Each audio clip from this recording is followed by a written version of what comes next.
मैं क्या कह रहा था कि जैसे ही मराठों ने दिल्ली को अपना मतलब कब्जा किया, यूं कहे कि दिल्ली पर अधिकार किया, उसी समय अहमद शाह अब्दाली ने क्या किया, अटैक कर दिया।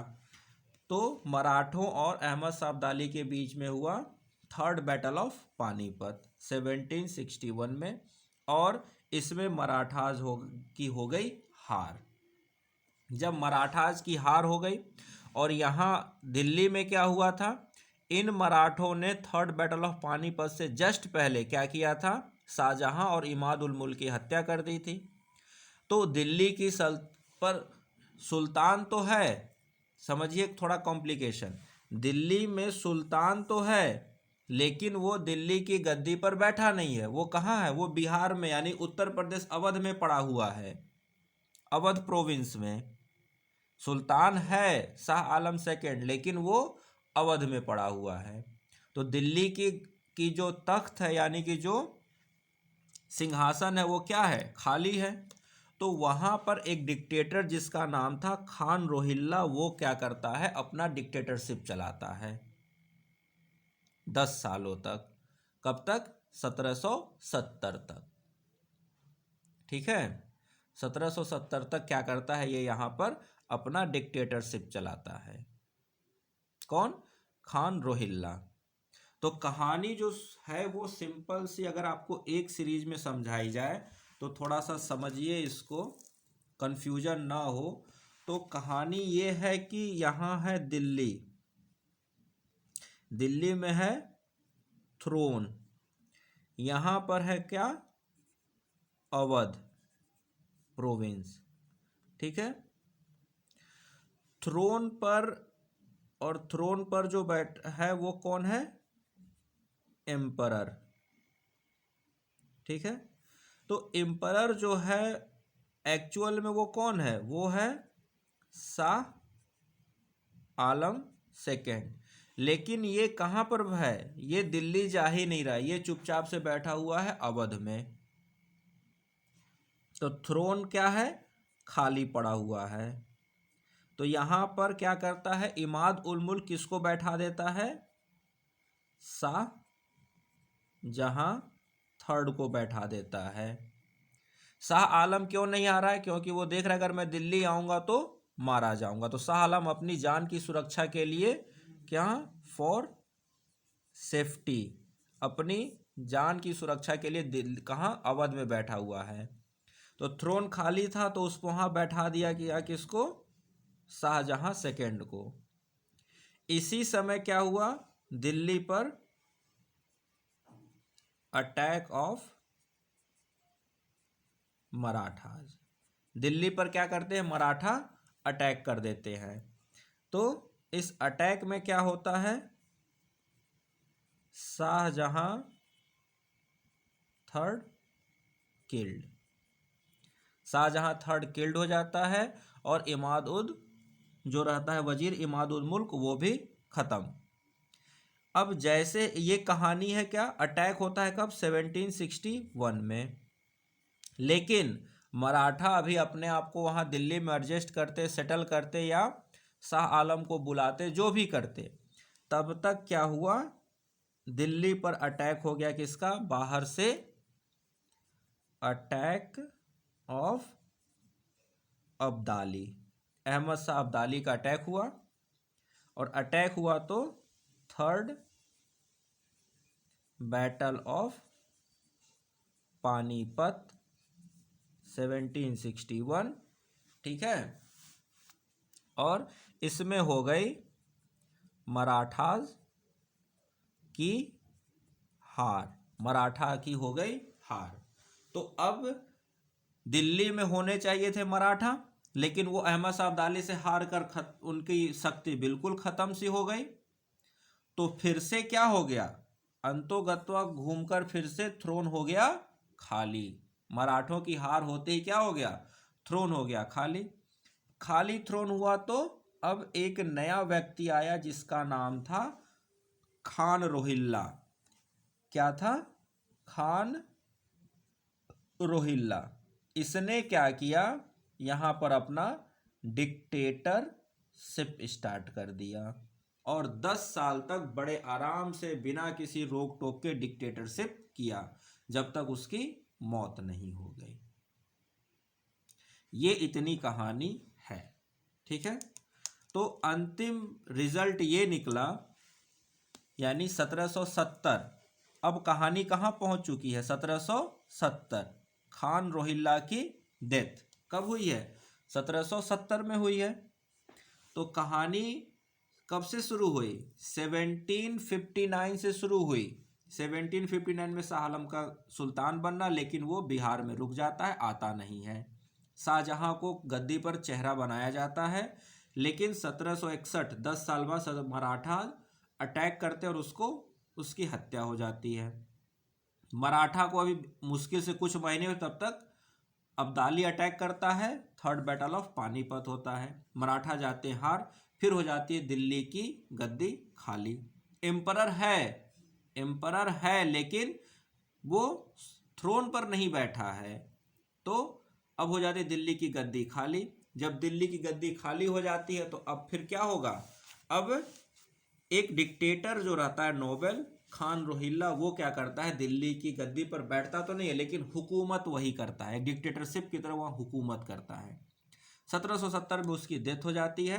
तो कहानी घूम फिर के फिर वहीं आ गई कि सुल्तान है लेकिन थ्रोन खाली है। सुल्तान कहाँ बैठा हुआ है? वो बैठा हुआ है बिहार, अवध में जाकर। तो कुल मिला जुलाकर एक खाली थ्रोन था 1759 में, और उसके ठीक 11 साल बाद वो थ्रोन फिर से खाली हो जाता है। अब वहां पर सुल्तान तो है, लेकिन वो गद्दी पर बैठा हुआ सुल्तान नहीं है, वो अपनी जान बचाकर भाग रहा है। कहाँ? अवध में। तो फिर कहानी आ गई 1770 तक। 1770 में इंडिया में कोई भी एक प्रोमिनेंट पावर नहीं थी। इंडिया में 1770 में कोई भी प्रोमिनेंट पावर, यानी एक मजबूत पावर नहीं थी। लेकिन ये जो मराठा थे, ये जब थर्ड बैटल ऑफ पानीपत यानी कि 1761 में हारते हैं, तो लगभग 10 से 11 साल बाद अपनी पावर को फिर से रिगेन करते हैं। कब? 1772 में। तो हम लोग कहाँ पहुंचे थे कि 1770। 1770 में आकर हमने ये देखा कि दिल्ली में कोई भी प्रोमिनेंट पावर नहीं है। सुल्तान है कौन? शाह आलम सेकंड, मुगल एम्परर, मुगल सुल्तान तो है, मुगल बादशाह है, लेकिन वो दिल्ली में नहीं है। तो दिल्ली की थ्रोन क्या है? देखा जाए तो वो खाली है। तो 1770 से लेके 1772 तक, 1772 तक दिल्ली में कोई भी सुल्तान नहीं है, कुछ भी नहीं है। 2 सालों तक दिल्ली बिल्कुल ऐसे ही रही। ठीक है। 1772 में क्या होता है कि ये जो मराठा बैटल ऑफ पानीपत हार चुके थे, 1772 में क्या होता है? मराठा जो होते हैं रीगेन इट्स पावर।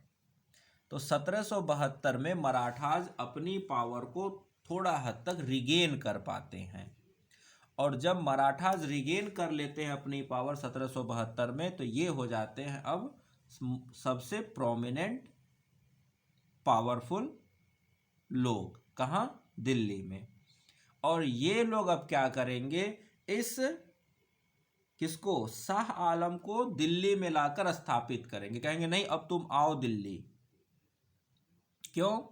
क्योंकि जो एक तरह से देखा जाए जो पब्लिक थी ना, उस पब्लिक में इतने सालों से क्या था? मुगल सल्तनत ही चलती चली आ रही थी। तो वो लोग नए राजा, नए लोगों को स्वीकार करने में उतना, मतलब कहा जाए थोड़ा सा असमंजस था। तो मराठे भी क्या करते हैं? कहते हैं कि हम यहाँ पर क्यों अपना दिमाग लगाएं, हमें तो अपना मराठवाड़ा वाला रीजन चाहिए, तब वो तो हमारे पास है। और हम क्या करते हैं? इसको शाह आलम को बैठा देते हैं गद्दी पर, ये रहेगा सुल्तान और राज करेंगे हम लोग। इस तरह से कहानी हुई। तो 1772 में ये मराठा जब फिर से पावर में आते हैं, रिगेन करते हैं अपने स्ट्रेंथ को, तो ये शाह आलम को कहाँ से, इलाहाबाद से खींच कर लाते हैं, कहाँ, दिल्ली। ठीक है, तो इसको रब करते हैं और फिर आगे लिखते हैं। तो ये जो पूरा हौच पौच है कहानी, इसका सारांश यही है कि 1759 में शाह आलम गद्दी पर बैठा, लेकिन थ्रोन रह गई खाली, क्योंकि वो बैठा हुआ है अवध में। फिर कहानी ये घूमती है कि मराठों का अटैक होता है दिल्ली पर, वहाँ पर जो एक चेहरा बढ़ाया जाता है शाह जहाँ थर्ड, उसकी हत्या होती है और मराठे दिल्ली पर कब्जा करते हैं। मराठे जैसे दिल्ली पर कब्जा करते हैं, वैसे ही अहमद शाह अब्दाली का अटैक हो जाता है दिल्ली पर, और मराठों और अहमद शाह अब्दाली के बीच में होता है थर्ड बैटल ऑफ पानीपत, जिसमें मराठों की हो जाती है बुरी तरह से हार। तो अब दिल्ली की गद्दी पर कोई नहीं है, मुगल बादशाह है, लेकिन वो अवध में बैठा है। तो एक डिक्टेटर खान रोहिल्ला नाम का व्यक्ति 10 साल तक दिल्ली में क्या करता है, अपना डिक्टेटरशिप चलाता है। 1770 में हो जाती है उसकी मौत, और उसके जस्ट 1 से 2 साल के अंदर मराठा जो होते हैं वो फिर से अपने आप को, अपनी ताकत इकट्ठा करके मजबूत होते हैं, और वो क्या करते हैं, इसी मुगल बादशाह, जो भागा हुआ मुगल बादशाह है शाह आलम सेकंड, इसको इलाहाबाद से खींच कर लाते हैं और दिल्ली पर बैठाते, कहते नहीं अब तुम दिल्ली में बैठो। ठीक है, तो यहां तक की कहानी ये थी, जिसको हमें यहां से थोड़ा सा समझना था। ठीक है, अगर ये आप बना लोगे चार्ट तो आप इसको समझ जाओगे। कहानी यही थी, पूरी कहानी लिखेंगे तो हो जाएगा वो बहुत ज़्यादा लेंदी, अगर इसको आप बना लोगे तो आपको वो याद रहेगा कि ये कहानी हुई थी, और नहीं तो फिर बाद में आके इसको आप देखोगे तो फिर आपको कहानी याद आ जाएगी। तो यहाँ तक लिख लिया, तो इसको रब करते हैं। ठीक है, एक नोट और लिखिए। देखिए है क्या, ये सब इसलिए लिखवाया जा रहा है ना, क्योंकि अभी तक जो सेंटर में था मुगल अंपायर, वो इतना पावरफुल था कि उसके आसपास और कोई पावर थी ही नहीं। तो जो घटना हो रही थी वो मुगल काल के सेंट्रिक थी, मुगल एम्परर, मुगल सल्तनत के सेंट्रिक थी, सेंटर में मुगल अंपायर ही था, मुगल सल्तनत ही थी। लेकिन अभी क्या है, मुगल अंपायर इतना वीक हो चुका है कि उसका बादशाह दिल्ली आने तक को तैयार नहीं है। तो कई और भी पावर थी, कई और पावर हो चुकी थी, इसी वजह से मुगल सल्तनत के आसपास जो चीज़ें हो रही थी उसको हम लोग लिख रहे हैं नोट में। जैसे थर्ड बैटल ऑफ पानीपत, इसमें मुगल सल्तनत का कुछ भी लेना देना, इसमें मुगल सल्तनत का कोई पार्टिसिपेशन नहीं है, लेकिन उस वक्त एक पावर थी मराठाज की, तो इसको हम लोग लिख रहे हैं। लेकिन थर्ड बैटल ऑफ पानीपत हम लोग डिटेल से पढ़ेंगे मराठाज में। एक नोट और लिखिए, लिखिएगा, Shah Alam second participated in battle of Buxar, battle of Buxar 1764 CE।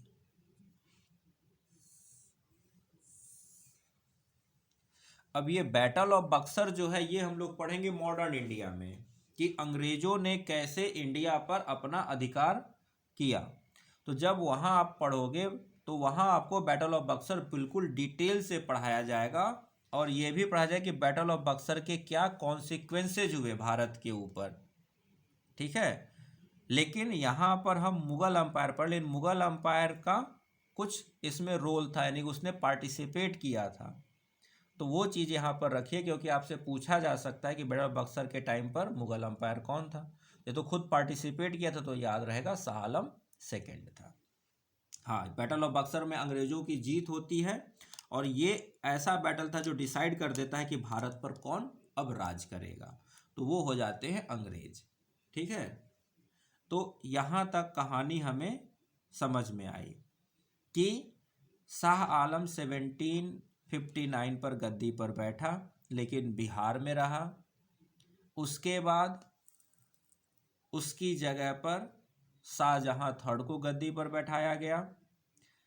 10 साल तक वो गद्दी पर चेहरा बन के रहा, उसी समय 1761 में मराठों ने अटैक किया और उसकी हत्या हो जाती है। मराठे क्या होते हैं, दिल्ली पर काबिज हो जाते हैं। लेकिन उसी समय 1761 में ही जब मराठे दिल्ली पर काबिज होते हैं तो अहमद शाह अब्दाली फिर से अटैक कर देता है, इन्वेड करता है। तो अब दिल्ली के राजा कौन है, मराठे। दिल्ली पर किसका हक है, मराठों का। तो अब मराठों और अहमद शाह अब्दाली के बीच में थर्ड बैटल ऑफ पानीपत होता है, जिसमें मराठे जाते हैं हार। इधर मराठे हार गए और अहमद शाह अब्दाली लूट लाट के दिल्ली को लूट उट के वापस चला जाता है। ठीक है, जब ये लूट उट के वापस चला जाता है लूटपाट मचा के, तो अब दिल्ली में एक डिक्टेटर रहता है खान रोहिल्ला, वो वहाँ पर अपना डिक्टेटरशिप चलाता रहता है। उसी बीच उसके जस्ट 3 साल बाद 1764 में क्या होता है, अंग्रेजों और बंगाल के नवाब मीर कासिम के बीच में बैटल ऑफ बक्सर होता है, जिसमें शाह आलम और बंगाल के नवाब मीर कासिम, अवध के नवाब शुजाउद्दौला और क्या कहते हैं शाह आलम, ये तीनों पार्टिसिपेट कर, जिससे ब्रिटिशर्स की जीत होती है। ये हम लोग पढ़ेंगे मॉडर्न इंडिया में। अब 1764 के बाद लेकिन दिल्ली में कौन है, खान रोहिल्ला। खान रोहिल्ला की डेथ होती है 1770 में। 1770 में जब खान रोहिल्ला की डेथ हो जाती है, तब तक क्या होता है, उसके जस्ट 1 से 2 साल बाद मराठे जो थर्ड बैटल ऑफ पानीपत हार कर बिल्कुल वीक हो चुके हैं, ये किसी तरह से अपने आप को फिर से रिगेन करते हैं। रिगेन करने के बाद की कहानी लिखिए। अब शाह आलम आएगा पिक्चर में, तो लिखिएगा अल्टीमेटली, यहां से लिखिए ultimately in January 1772 Shah Alam second was reinstated at Delhi by the Marathas. तो मराठाज अपनी पावर किसी तरह गेन ऑन करके फिर से क्या करते हैं, शाह आलम को दिल्ली बुलाकर उसको बैठा देते हैं कि गद्दी पर, कि तुम रहोगे यहाँ के सुल्तान और तुम्हारे अंडर रहेंगे बाकी लोग और होगा राज। लेकिन उस वक्त अंग्रेज भी काफ़ी अपने आप को डोमिनेंट साबित कर चुके थे, लेकिन अंग्रेज अभी दिल्ली पर कब्जा नहीं किए थे। अंग्रेज अभी बंगाल और बाकी जगहों पर कब्जा कर चुके थे।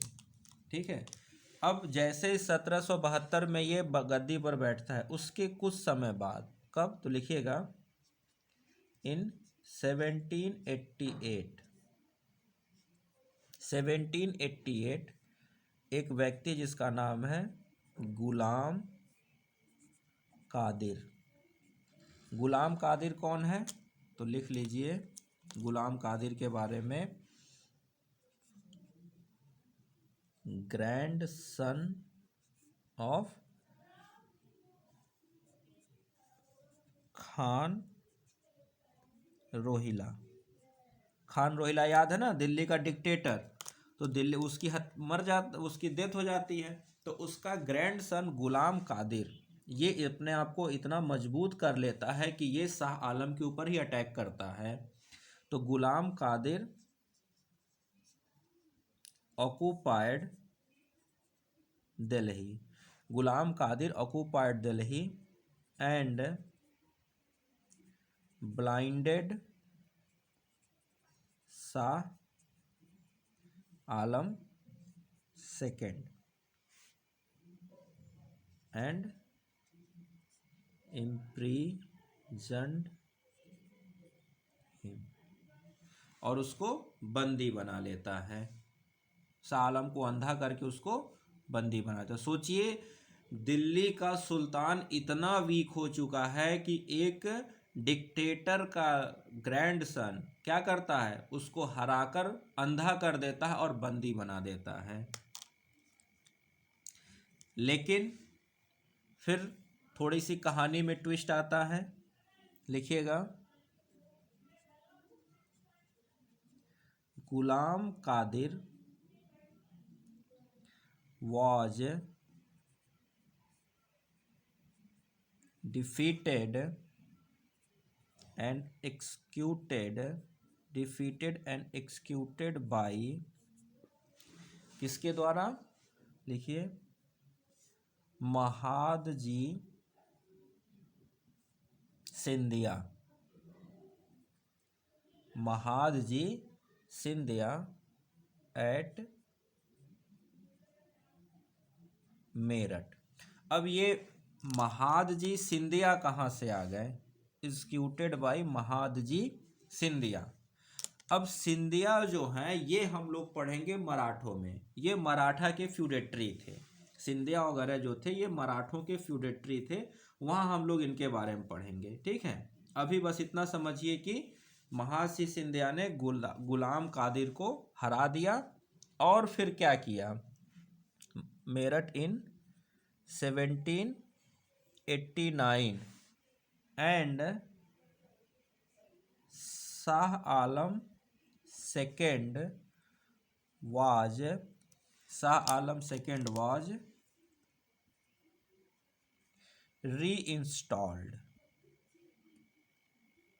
reinstated एज, अब वो क्या सुल्तान की तरह नहीं, reinstated एज सिंधियाज पेंशनर।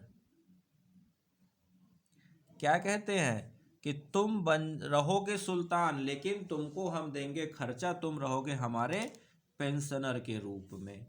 तो देखिए शाह आलम की कहानी बड़ी ही उथल पुथल वाली है। क्या है? बहुत ही उथल पुथल वाली कहानी है। अब उसको मराठास खींच के लाते हैं दिल्ली, और जिस चीज़ का उसको डर था वही हुआ। जब मराठा उसको 1772 में लाए तो गुलाम कादिर ने अटैक करके उसको अंधा बना दिया, गनीमत हत्या नहीं की। इसके बाद फिर क्या हुआ? गुलाम कादिर को सिंधियों ने हराया और फिर से इसको जेल से निकाल कर क्या कर दिया? सुल्तान बनाया। लेकिन क्या कहा कि तुम रहोगे पेंशनर, हम तुमको देंगे पेंशन, बाकी उसी से तुम अपना गुजारा करो, बाकी पूरा रेवेन्यू पर अधिकार होगा सिंधियों का, सिंधिया का। ठीक है, यहाँ तक कहानी समझ में आ गई। तो शाह आलम 1789 में फिर से गद्दी पर बैठ गया। 1789 में फिर से गद्दी पर बैठा। तो देखिए 1759 यानी कि अगर देखा जाए तो 30 साल उसकी जो पूरी कहानी है वो घूम फिर कर जिसका उसको डर था वही हुआ, और फिर से वो गद्दी पर बैठा और एक अंधे राजा के रूप में वो गद्दी पर बैठ गया। कहानी यहाँ तक लिख लिया, तो इसको रब करके इसके आगे लिखते। यहाँ तक अगर लिख लिया हो, कहाँ तक? सिंधियाज पेंशनर, यहाँ तक लिख लिया हो तो अब इसको रब करके इसके आगे लिखते। अभी शाह आलम की कहानी ख़त्म नहीं हुई है, क्योंकि देखिए 1789 है और शाह आलम ख़त्म होगा 1803 में। तो अभी कितने साल हैं? अभी 14 ईयर्स, 14 साल अभी और ये रहेगा। तो अब इसमें अब क्या कहानी होती है, अब क्या होगा, तो उसको अभी लिखेंगे। तो इसको अब रब करते हैं, ठीक है। तो जो शाह आलम है ये कहाँ तक हमने 1759 से 1789 तक की कहानी हम लोगों ने देखी कि कैसे ये सुल्तान बना, दिल्ली से बाहर रहा, फिर दिल्ली में क्या क्या घटनाएं हुई, फिर इसको दिल्ली बुलाया गया, फिर इसको हराकर अंधा कर दिया गया, फिर सिंधियों ने इसको फिर से इंस्टॉल करके अब क्या बना दिया? पेंशनर सुल्तान। जो मुगल अंपायर इतना बड़ा था उसका सुल्तान अब क्या है? एक पेंशनर सुल्तान बन गया। ठीक है, तो यहाँ पर अब एक नोट लिखिए, नोट लिखिएगा। देखिए, during the reign of Shah Alam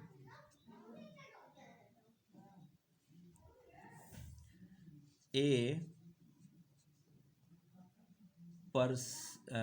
during the Shah Alam, ऐसे लिखिएगा, it is said that यानी शाह आलम के टाइम में कहा गया, क्या कहा गया, लिखिएगा, सुल्तानत ए शाह आलम अज दिल्ली टू पालम। मीनिंग क्या है इसका, ये जो है ये पर्शियन में है, इन पर्शियन लैंग्वेज। ये पर्शियन में कहा कि सुल्तान ए शाह आलम अज दिल्ली टू पालम। मीनिंग इसका आया कि द किंगडम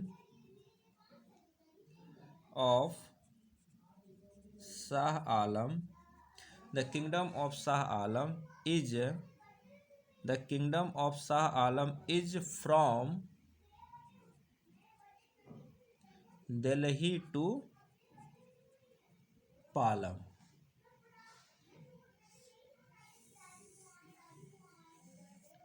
क्या है, दिल्ली से पालम। तो कहा जा रहा है कि शाह आलम के समय मुगल सल्तनत इतना वीक हो गया था कि कहा जाता है कि मुगल सल्तनत यानी मुगल साम्राज्य कहाँ तक रह गया, दिल्ली से लेकर पालम तक। तो पालम एक जगह है दिल्ली में। आज जो दिल्ली इतनी बड़ी हो गई है, तो देखा जाए तो लाल किले से लेकर पालम इतना ही है अब मुगल साम्राज्य। हो सकता है 20 किलोमीटर की दूरी पर हो, लाल किले से कुछ दूरी तक हो, यानी कि एक देखा जाए तो सब अर्बन एरिया है दिल्ली का पालम। ठीक है, तो इतना ही अब वो जो इतना बड़ा मुगल अम्पायर जो अफगानिस्तान का कांधार, काबुल, पाकिस्तान का मुल्तान, सिंध, इधर पूरा इंडिया, बांग्लादेश को लेते हुए इतने बड़े साम्राज्य में फैला हुआ मुगल सल्तनत अब इतना वीक हो चुका था, इतना कमज़ोर हो चुका शाह आलम के टाइम पर, कि कहा गया कि द किंगडम जो है वो शाह आलम का कहाँ है, दिल्ली से पालम तक ही है।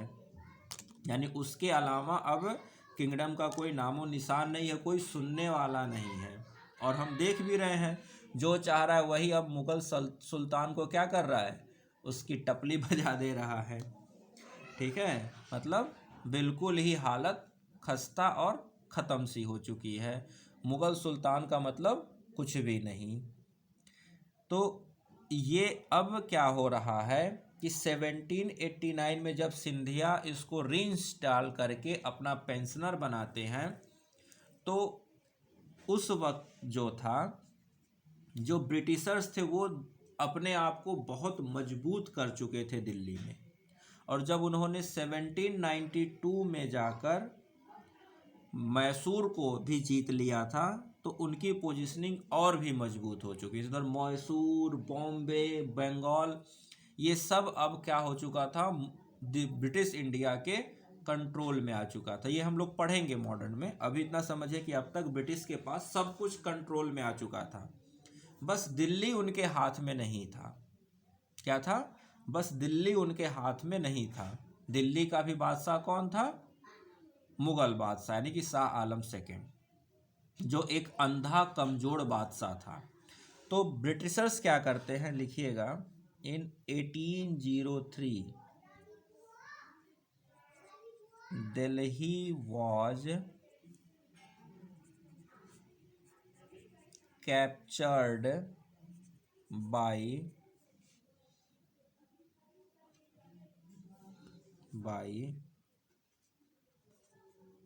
English after Lord Lake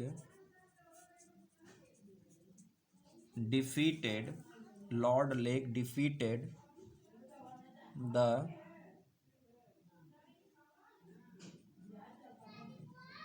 Marathas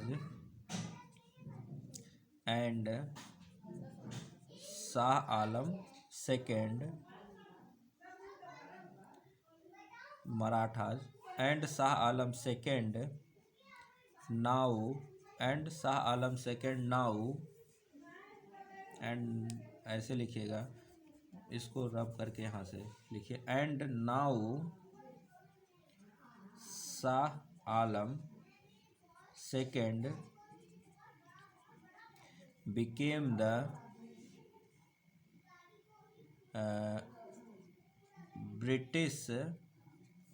the British pensioner. तो अब शाह आलम क्या हो गया? ब्रिटिश पेंशनर हो गया। और अब दिल्ली में एक ब्रिटिश व्यक्ति को क्या कर दिया जाएगा? रेजिडेंट, यानी कि बैठा दिया जाएगा। कहाँ? दिल्ली दरबार में, और सारे डिसीजन सब कुछ अब वो लेगा। तो वो व्यक्ति कौन था? तो लिखिएगा, डेविड और Charlie became the first resident at Delhi court, और Charlie became the first resident at Delhi court। तो अब जाकर 1803 में जाकर पहली बार British East India Company Delhi court में उपस्थित हो गई। यानी कि अब सब कुछ इनके हाथ में आ गया, और जो मुगल एम्परर है वो बन गया ब्रिटिश का पेंशनर। तो अगर आपसे क्वेश्चन पूछा जाए कि पहला मुगल एम्परर जो ब्रिटिश पेंशनर बना, तो नाम होगा आपका शाह आलम सेकंड। कब बना? 1803 में। किसने मराठों को हराकर मुगल सल्तनत के सुल्तान शाह आलम को पेंशनर बनाया? तो उस व्यक्ति का नाम था लॉर्ड लेक। पहला रेजिडेंट, यानी पहला ब्रिटिश व्यक्ति जो दिल्ली कोर्ट में एज ए रेजिडेंट गया, उसका नाम था डेविड और चार्ली। ये सब ट्रू एंड फॉल्स में क्वेश्चन बनते हैं, ठीक है। और इस तरह से शाह आलम 1806 में जाकर हो जाती है इसकी डेथ, और शाह आलम से मिल जाती है छुट्टी। तो शाह आलम बेचारा इतना झेला कि पूछिए मत। 1759 से लेकर 1806, यानी कि 47 ईयर, 47 साल तक पूरी तरह से वो सुल्तान तो रहा, लेकिन कभी सुल्तान का दर्जा नहीं पाया, कभी इस पाले कभी उस पाले। यही उसकी कहानी थी। 1806 में उसकी आदि डेथ, और अब बनेगा नया व्यक्ति सुल्तान, यानी कि एम्परर। तो अंग्रेज भी तुरंत ही अपनी सत्ता नहीं स्थापित करते हैं, वो सुल्तान बनाए रखते हैं। वो सब क्यों करते हैं, ये सब चीज़ हम लोग पढ़ेंगे ब्रिटिश मॉडर्न इंडिया में, ठीक है। क्योंकि लोगों की एक सहानुभूति, एक जुड़ाव था मुगल अंपायर से, तो नया सल्तनत को तुरंत एक्सेप्ट करने को तैयार नहीं होती है कोई भी पब्लिक, ठीक है ना। और जहाँ पर इतने 100 सालों से मुगल अंपायर बात चले आ रहे थे, और इनकी पोजीशनिंग भी तो लोगों के मन में अच्छी थी, और इसके बाद जो आए उनकी पोजीशनिंग इतनी अच्छी नहीं थी, ठीक है। तो कहीं ना कहीं वो सब चीज़ें जो लोगों के एक इमोशन जुड़ा हुआ था, उन सबों से बचने के लिए सब अंग्रेज कर रहे थे। खैर वो सब लोग मॉडर्न इंडिया में डिस्कस करेंगे अच्छे से। तो यहाँ आकर 1806 में हो जाती है किसकी? शाह आलम सेकंड की कहानी खत्म। अब आएगा नया सुल्तान, या यूँ कहे कि वो सुल्तान जो ब्रिटिश प्रोटेक्शन में ब्रिटिश प्रिजनर रहेगा, ठीक है, पेंशनर रहेगा, प्रिजनर नहीं पेंशनर रहेगा, यानी कि ब्रिटिश के पेंशन पर वो रहेगा।